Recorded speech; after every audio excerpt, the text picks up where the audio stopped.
Oh, okay. It would probably help if we knew what video they were referring to. Old tech good, new tech bad.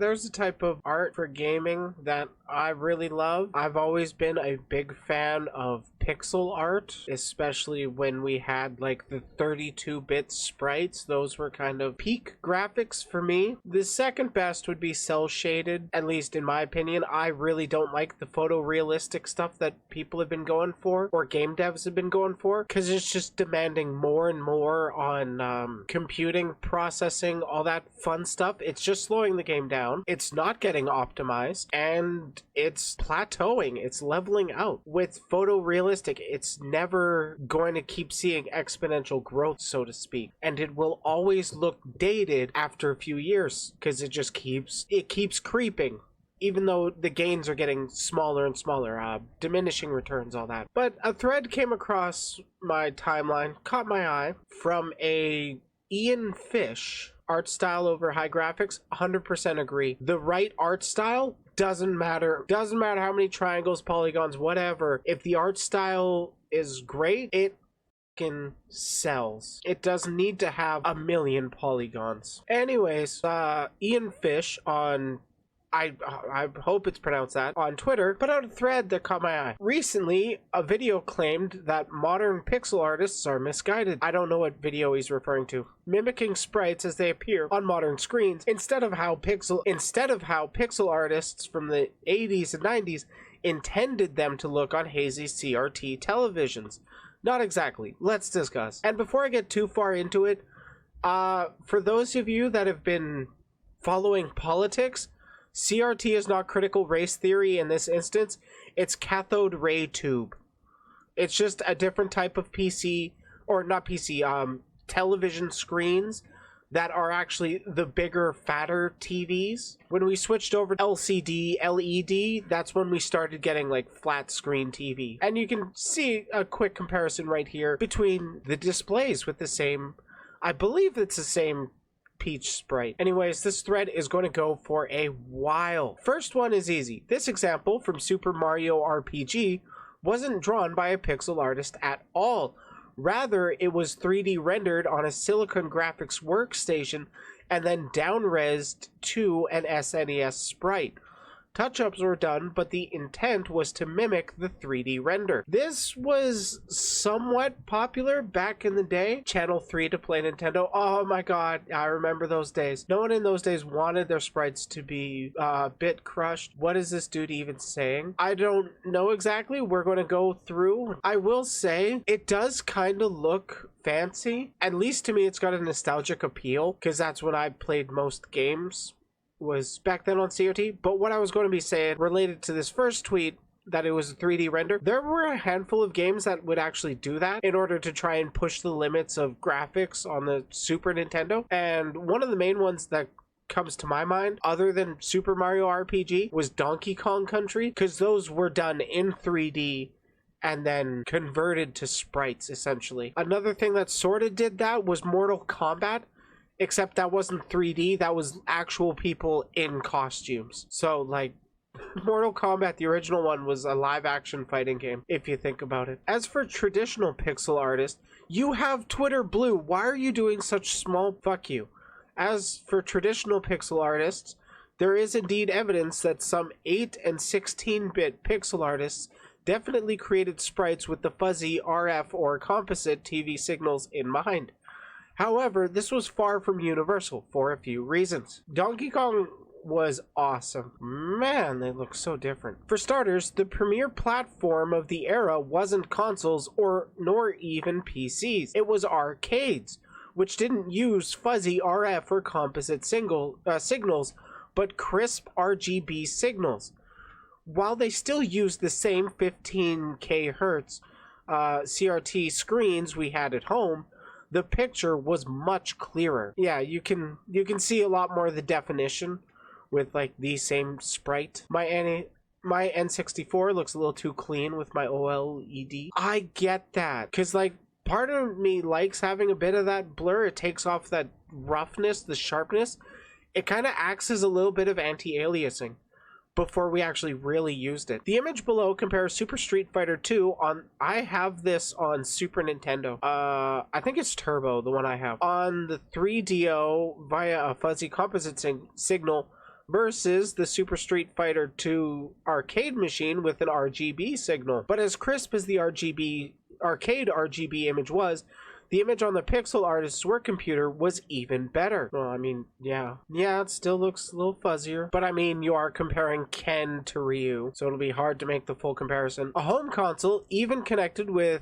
via RGB, was limited by resolution. Most games ran at 256 by 224 for both NES and SNES, and the capabilities of 15K Hertz TVs. At 60 FPS, the TV could only draw 240 horizontal lines per refresh, hence the literal blank line between every other line. So for those of you who don't remember or know, the reason why you're seeing those lines there is because the older TVs, the CRT TVs, would shoot out individual pixels at a time following along, and then it would go down a line and then print it out, and then just project the entire thing at that speed onto your screen. So that's why you could actually see it. I am very, very much simplifying it, or dumbing it down, essentially. Okay, before the 90s, there was also a case for the most PC monitor, or this was also the case for most PC monitors, but not in Japan. They wanted high resolution for kanji and hiragana characters. As of 1982, the PC-98 offered a standard 640 by 400 resolution and 24K Hertz monitors with RGB connections, so no quote-unquote scan line. Yeah, the 24K Hertz, the 15K Hertz was the speed at which they would display the different pixels. Born in 2005, but I was poor enough growing up that I'm well versed in CRT TVs and VHS tapes. I can very much relate to that. I was born last millennia, but still I didn't grow up affluent, so I had to deal with the older technology of that time rather than the modern technology. I didn't get a cell phone until like almost the end of high school. The PC-98's 640 by 400 resolution is approximately 4 times the 256 by 224 image output by NES, SNES, PC Engine, etc. This means the same sprite would appear with double the clarity on the artist's display, even at the same screen size. What you saw, what they saw, yeah, like you can compare the pixels right there. They're basically cut in half. Yeah, we're talking about pixel art and CRT TVs and all that fun stuff. Hey, Sonic. So while the pixel art we saw was fuzzy, low res, and with quote-unquote scan lines, the pixel artist's image was not. But how do we know pixel artists weren't creating art with the fuzzy home experience as their focus? Again, some were, but there are clues that many were not. Okay, here we have comparison of Sonic. Why don't you use the same image, please? It's frustrating. It's a higher quality. Wow, Sonic's really blending in there. Hard to see with the background, but I mean, that's the first zone, I want to say. So this dude is annoyed that there used to be workarounds needed and now they aren't. For instance, NES, SNES, and PC Engine games would appear stretched on a home television due to the 256 by 224 resolution, 8 by 7 aspect ratio, not matching the 4 by 3 television aspect ratio. But the image would not appear stretched on the artist's computer. Oh, okay. I don't know why this is that big of an issue. I mean, it's kind of neat. It's just a little stretched. So if a game's circle don't appear circular at 4 by 3, it's a clue that the artist probably wasn't focused on the home television experience. NES, SNES, and PC Engine games, and a few PlayStation games such as Symphony of the Night, that was Castlevania. Yeah, like, I don't even know what this dude's point is either. I got lost in the sauce as we're going through this. But a bunch of games are full of oblong circles. Okay. Oh, with Metroid, you can barely tell. Who cares? Finally, there's dithering, where a dot pattern mimics extra colors or translucency, like the moon in the Genesis version of Mortal Kombat 2.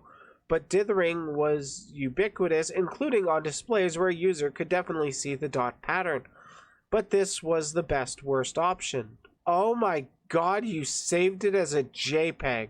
See dithering on edges of the fog of war in Warcraft 2, which was meant for a 640 by 480 31 kHz VGA CRT monitor.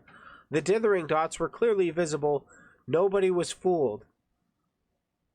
I also don't think people cared. You'll also clearly see dithered translucencies in a lot of Sega Super Scaler and Model 1 arcade games, such as Power Drift and Virtua Fighter. I've heard of Virtua Fighter.